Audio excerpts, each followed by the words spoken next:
everyone, welcome to our next lesson on trigonometry. In today's lesson, our objective will be to draw angles in standard position. To find coterminal angles, we're going to first start off with drawing angles in standard position. We'll start off with some vocab. In a coordinate plane, an angle can be formed by fixing one ray called the initial side. So this position is going to stay here, and the other ray of the angle will be rotated around the coordinate plane, and that is what's called the terminal side of the angle. This is the ray that ends the angle. An angle is going to be in standard position when its vertex is at the origin and its initial side lies on the positive x-axis. Now, because a full rotation around the coordinate plane is 360 degrees, every quarter turn is going to be 90 degrees. Additionally, the measure of your angle is going to be positive when the rotation of the terminal side is counterclockwise, and it's going to be negative when the rotation is clockwise.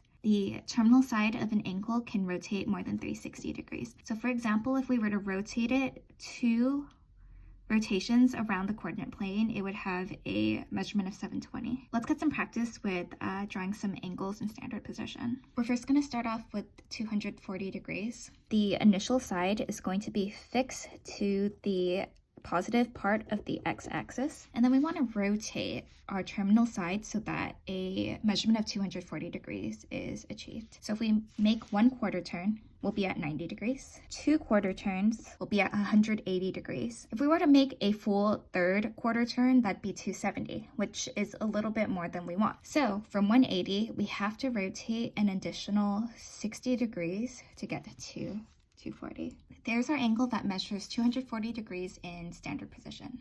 I'm also adding a 60 degrees here that we had to rotate past that 180 so that we could reach 240. You will see later on in this chapter why that's going to be significant. Let's move on to the next example, B. For B, we want to draw an angle with a given measure of 500 degrees.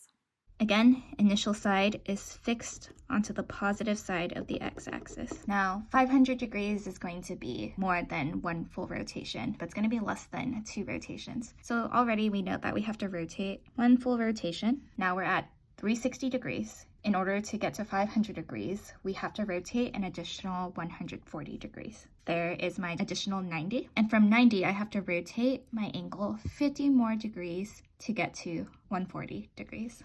There's my rotation of 500 degrees, and I had to rotate an additional 140 degrees from a full rotation to get to that 500 degree measure. Lastly, for C, we are going to draw an angle in standard position that has a measurement of negative 160. Now, because this angle is negative, we have to rotate clockwise. Initial side is fixed onto the positive side of the x-axis, and we want to rotate 160 degrees clockwise. If we rotate 1 quarter turn, we would get to negative 90. 2 quarter turns would take us to negative 180, which is a little more than we need. So we would need to rotate an additional 70 degrees to achieve a measurement of negative 160. And there we have it. We've drawn 3 angles in standard position. There are 4 more angles for you to draw for monitoring progress 1 through 4. And let's move on to our next example. Next, we'll be finding coterminal angles. Angles that are coterminal are angles that have a terminal side that coincide. So they share a common side. A good example of this was B from example 1. The angle of 500 degrees and 140 degrees shared that same terminal side, so they are coterminal. Algebraically, all we need to do to find an angle that is coterminal with another is to add or subtract multiples of 360.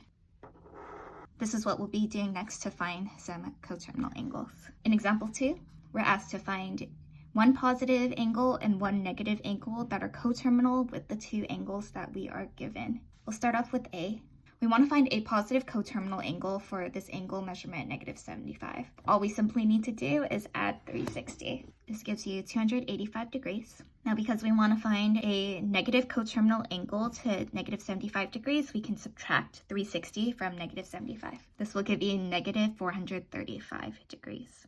Next, we want to find two angles that are coterminal with 460 degrees, a positive angle and a negative angle. What I'm going to do first is I'm going to subtract 360 from 460. This will give me 100 degrees. Now, since we want a negative coterminal angle, we just need to subtract 360 from 460 once more so that we get a negative coterminal angle. I get negative 260 degrees. Another way that you could write this problem is you could just subtract 360 from 100 and you also get the same answer. Now, this is it for our lesson for today. I just want you to finish the monitoring progress questions. You can check my answers on Google Classroom when I post them. I hope you have an amazing day and take care.